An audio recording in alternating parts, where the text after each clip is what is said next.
بسم اللہ الرحمن الرحیم۔ السلام علیکم۔ روزانہ واقعات سننے کے لیے اس چینل کو سبسکرائب کریں۔ دو نوجوان عمر رضی اللہ عنہ کی محفل میں داخل ہوتے ہی محفل میں بیٹھے ایک شخص کے سامنے جا کر کھڑے ہو جاتے ہیں اور اس کی طرف انگلی کر کے کہتے ہیں یا عمر۔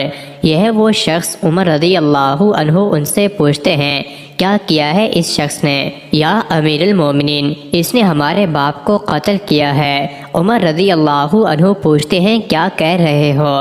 اس نے تمہارے باپ کو قتل کیا ہے۔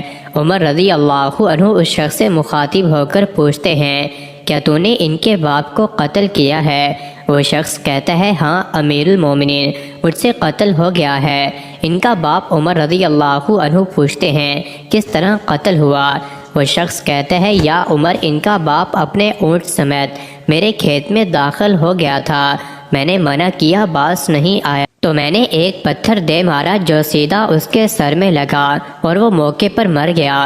عمر رضی اللہ عنہ کہتے ہیں پھر تو قصاص دینا پڑے گا، موت ہے اس کی سزا۔ نہ ہی اس شخص سے اس کے کنبے کے بارے میں کوئی سوال کیا گیا ہے، نہ ہی یہ پوچھا گیا ہے کہ تعلق کس قدر شریف خاندان سے ہے، نہ ہی یہ پوچھنے کی ضرورت محسوس کی گئی ہے کہ تعلق کسی معزز قبیلے سے تو نہیں، معاشرے میں کیا رتبہ یا مقام ہے۔ ان سب باتوں سے بھلا عمر رضی اللہ عنہ کو مطلب ہی کیا؟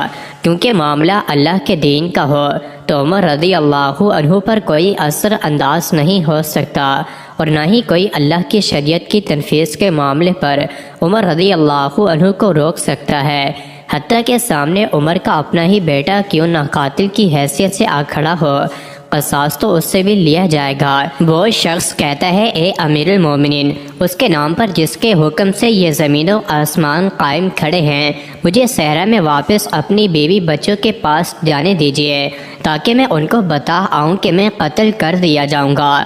ان کا اللہ اور میرے سوا کوئی آسرا نہیں ہے، میں اس کے بعد واپس آ جاؤں گا۔ عمر رضی اللہ عنہ کہتے ہیں کون تیری ضمانت دے گا کہ تو صحرا میں جا کر واپس بھی آ جائے گا؟ مجمع پر ایک خاموشی چھا جاتی ہے، کوئی بھی تو ایسا نہیں ہے جو اس کا نام تک بھی جانتا ہو۔ اس کے قبیلے، خیمے یا گھر وغیرہ کے بارے میں جاننے کا معاملہ تو بات کی بات ہے، کون ضمانت دے اس کی؟ کیا یہ 10 درہم کی ادھار یا زمین کے ٹکڑے یا کسی اونٹ کے سودے کی ضمانت کا معاملہ ہے؟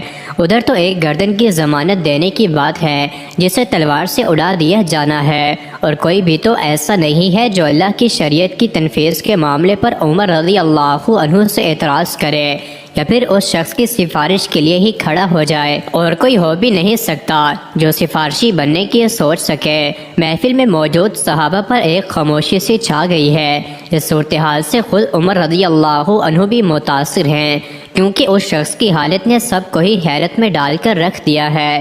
کیا اس شخص کو واقعی قصاص کے طور پر قتل کر دیا جائے اور اس کے بچے بھوکے مرنے کے لیے چھوڑ دیے جائیں، یا پھر اس کو بغیر ضمانتی کے واپس جانے دیا جائے؟ واپس نہ آیا تو مقتول کا خون رائگا جائے گا۔ خود عمر رضی اللہ عنہ بھی سر جھکائے افسردہ بیٹھے ہیں۔ اس صورتحال پر سر اٹھا کر التجا بھری نظروں سے نوجوانوں کی طرف دیکھتے ہیں۔ معاف کر دو اس شخص کو۔ نوجوان اپنا آخری فیصلہ بغیر کسی جھجک کے سنا دیتے ہیں۔ نہیں امیر المومنین، جو ہمارے باپ کو قتل کرے اس کو چھوڑ دے، یہ تو ہو ہی نہیں سکتا۔ عمر رضی اللہ عنہ ایک بار پھر مجمع کی طرف دیکھ کر بلند آواز سے پوچھتے ہیں اے لوگو، ہے کوئی تم میں سے جو اس کی ضمانت دے؟ ابو ذر غفاری رضی اللہ عنہ اپنے زہد و صدق سے بھرپور بڑھاپے کے ساتھ کھڑے ہو کر کہتے ہیں میں ضمانت دیتا ہوں اس شخص کی۔ عمر رضی اللہ عنہ کہتے ہیں ابو ذر، اس نے قتل کیا ہے۔ ابو ذر رضی اللہ عنہ اپنا اٹل فیصلہ سناتے ہیں، چاہے قتل ہی کیوں نہ کیا ہو۔ عمر رضی اللہ عنہ جانتے ہو اسے؟ ابو ذر رضی اللہ عنہ نہیں جانتا۔ عمر رضی اللہ عنہ تو پھر کس طرح ضمانت دے رہے ہو؟ ابو ذر رضی اللہ عنہ، میں نے اس کے چہرے پر مومنوں کی صفات دیکھی ہے اور مجھے ایسا لگتا ہے یہ جھوٹ نہیں بول رہا، انشاءاللہ یہ لوٹ کر واپس آ جائے گا۔ عمر رضی اللہ عنہ، ابو ذر دیکھ لو، اگر یہ 3 دن میں لوٹ کر نہ آیا تو مجھے تیری جدائی کا صدمہ دیکھنا پڑے گا۔ ابو ذر رضی اللہ عنہ اپنے فیصلے پر ڈٹے ہوئے جواب دیتے ہیں امیر المومنین، پھر اللہ مالک ہے عمر رضی اللہ عنہ سے 3 دن کی مہلت پا کر وہ شخص رخصت ہو جاتا ہے۔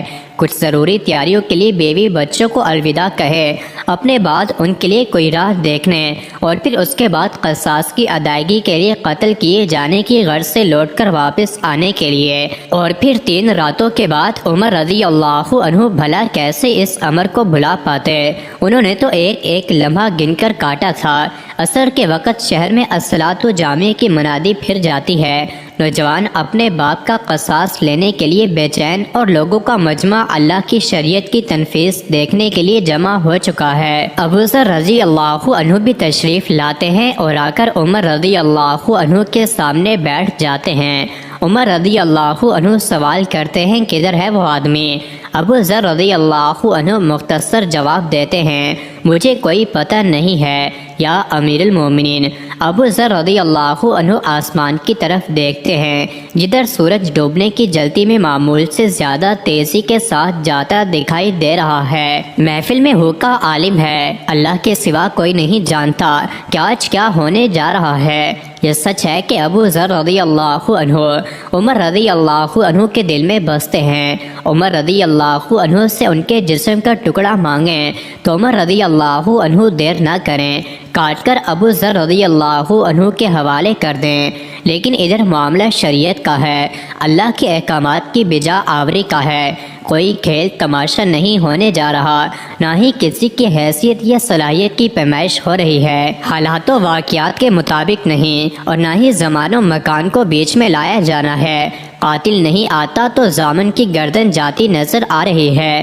مغرب سے چند لمحات پہلے وہ شخص آ جاتا ہے۔ بے ساختہ حضرت عمر رضی اللہ عنہ کے منہ سے اللہ اکبر کی صدا نکلتی ہے، ساتھ ہی مجمع بھی اللہ اکبر کا ایک بھرپور نعرہ لگاتا ہے۔ عمر رضی اللہ عنہ اس شخص سے مخاطب ہو کر کہتے ہیں اے شخص، اگر تو لوٹ کر نہ بھی آتا تو ہم نے تیرا کیا کر لینا تھا؟ نہ ہی تو کوئی تیرا گھر جانتا تھا اور نہ ہی کوئی تیرا پتہ جانتا تھا۔ وہ بولا امیر المومنین، اللہ کی قسم بات آپ کی نہیں ہے، بات اس ذات کی ہے جو سب ظاہر و پوشیدہ کے بارے میں جانتا ہے۔